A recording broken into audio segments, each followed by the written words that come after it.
माँ दुर्गा बनी गर्भवती गाय। दुर्गापुर नामक गांव में भोला नामक एक गरीब मजदूर अपनी पत्नी गौरी के साथ रहता था। उसके रमेश और सुरेश नामक दो भाई भी थे जो भोला से बहुत ज्यादा अमीर थे। वो अपनी पत्नियों और दो दो बच्चों के साथ उसी घर में रहते थे। भोला की एक बूढ़ी माँ यशोदा भी थी जो हमेशा माता रानी के भजन कीर्तन में डूबी रहती थी। उनकी बस एक ही इच्छा थी कि कैसे भी कर उनकी दोनों छोटी बहुओं की तरह भोला की पत्नी गौरी की भी सूनी गोद भर जाए एक दिन। अरे बड़ी बहू, देख तेरी देवरानियां तेरे पीछे ब्याह कर आई और आज बाल बच्चे वाली बन गई। तू कब मेरे भोला को एक सुंदर सा बेटा देगी? माँ बनना अगर मेरे हाथ में होता तो आपकी इच्छा मैं कब की पूरी कर देती माँ जी, लेकिन लगता है माता रानी को कुछ और ही मंजूर है। व्रत, नियम, जप तप, उपवास, तंत्र मंत्र, ओझा सब कर देख लिया, लेकिन कुछ भी लाभ नहीं हुआ। जैसे जैसे समय बीतने लगा, सुरेश और रमेश अपने पैसों को इन्वेस्ट कर और ज्यादा अमीर होने लगे और अपने घर में smart meter, solar panel, TV, cooler, fridge, AC, internet का कनेक्शन आदि लगवा कर उसे अत्याधुनिक सुविधाओं से लैस करने लगे। घर के नियम अनुसार घर के सारे खर्चों को तीनों भाई आपस में बराबर बांट कर देते थे, लेकिन खर्च अधिक बढ़ जाने से गरीब भोला इन सब खर्चों को देने में असमर्थ था।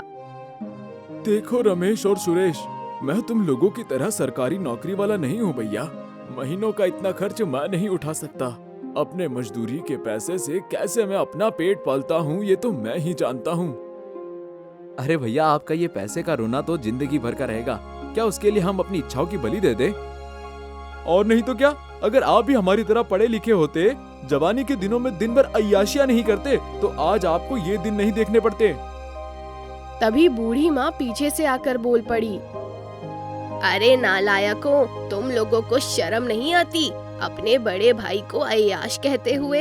अगर तेरे पिता के जाने के बाद भोला ने अपनी पढ़ाई लिखाई छोड़ दिन रात मेहनत मजदूरी कर तुम लोगों को पढ़ाया लिखाया नहीं होता, तो आज तुम लोग जो सरकारी नौकरी पाकर बड़े उछल रहे हो ना, उसकी जगह रोड पर कहीं भीख मांग रहे होते, समझे? रमेश और सुरेश को ऑफिस के लिए देर हो रहा था, इसलिए उन्होंने माँ से बहस करने के बदले वहाँ से टल जाना बेहतर समझा।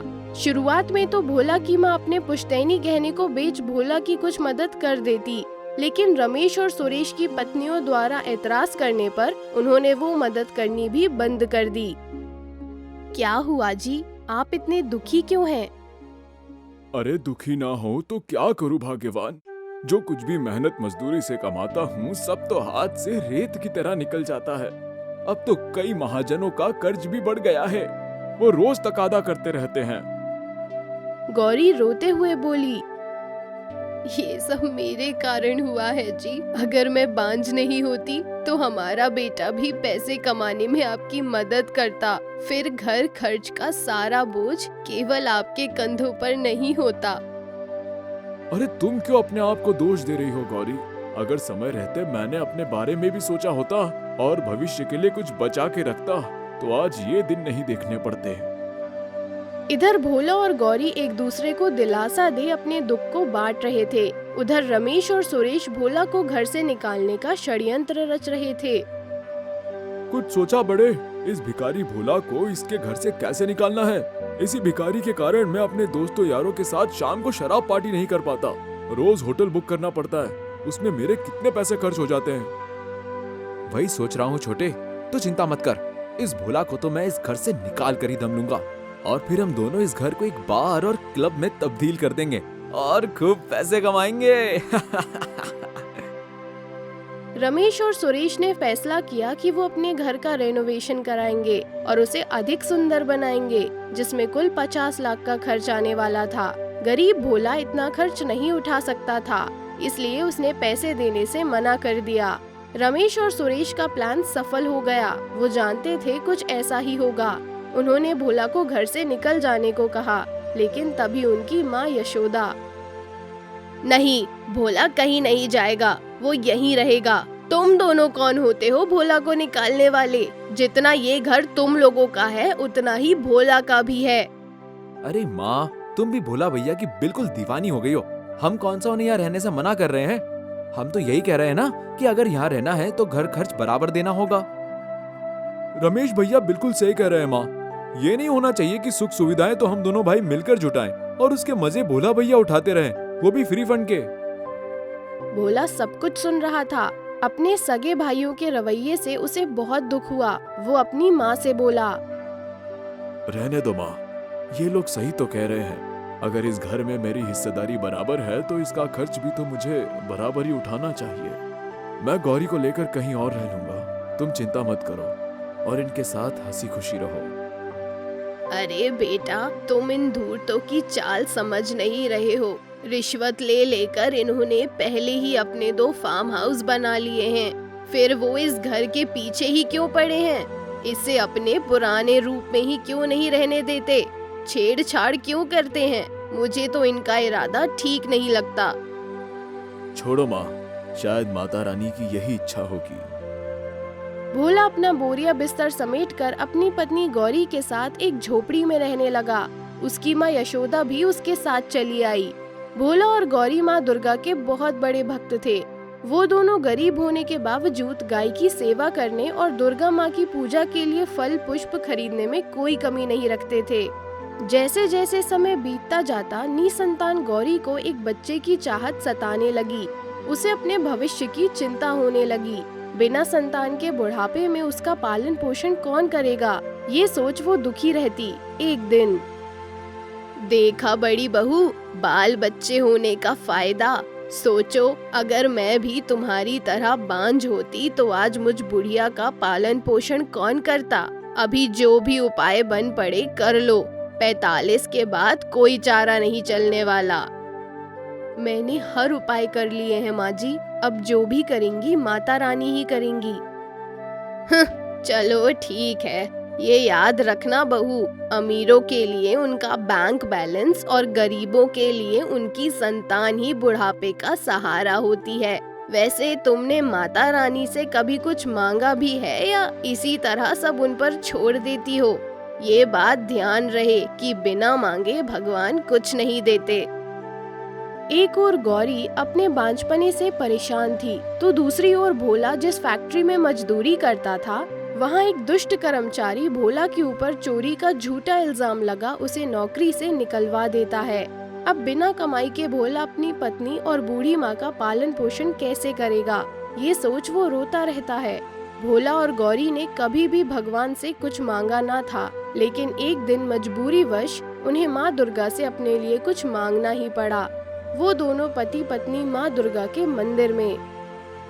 हे माता रानी, मैं बचपन से तुम्हारी भक्ति करती आ रही हूँ। इस बीच मेरे ऊपर संकट के अनेकों बादल छाए, लेकिन मैंने आज तक तुमसे कुछ नहीं मांगा। लेकिन आज मांगती हूँ माँ, कृपया मेरी सूनी गोद भर दो, जिससे आपकी तरह मुझे भी माँ कहकर पुकारने वाला इस दुनिया में कोई हो। हे माता रानी, मेरी नौकरी चली गई है। अब मैं अपनी बूढ़ी माँ और पत्नी का पालन पोषण कैसे करूँगा? आप ही कोई राह दिखाइए माँ। माँ दुर्गा दोनों की भक्ति से बहुत प्रसन्न हुई और उन्होंने दोनों की इच्छाएं पूरी कर दी। मंदिर से बाहर निकलते ही भोला को वहीं लावारिस गाय दिख पड़ी, जिसे वो रोज खाना खिलाता था।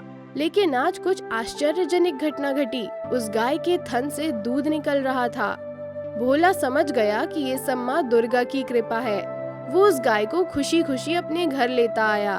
उस गाय के दूध को पीते ही अगले दिन गौरी भी गर्भवती हो गई। आखिरकार उन दोनों की मनोकामनाएं पूर्ण हुई। भोला अब उस गाय के दूध को गांव में घूम घूम कर बेच देता था और खूब धन कमाता। लेकिन अभी संकट पूरी तरह से टला नहीं था। सुरेश और रमेश अपने बड़े भाई भोला को मारने का प्लान बनाने लगे, क्योंकि उन्हें ये डर था कि भोला वापस से घर आकर उस घर में अपना हिस्सा ना मांगने लगे। अरे बड़े, मैंने सुना है वो भिखारी भोला आजकल दूध बेचकर खूब मुनाफा कमा रहा है। अगर ऐसा चलता रहा तो कुछ दिनों में हमसे ज्यादा अमीर बन जाएगा वो, और फिर किसी बड़े वकील की मदद से हमारे इस बार एंड क्लब पर अपना दावा ठोक देगा। ऐसा मैं हरगिज नहीं होने दूंगा छोटे। इस घर को बार एंड क्लब में बदलने के लिए हमने 50 लाख रुपए फूके हैं, उसे मैं बर्बाद नहीं होने दूंगा। सुनो, मेरे पास भोला को मौत के घाट उतारने का एक मास्टर प्लान है।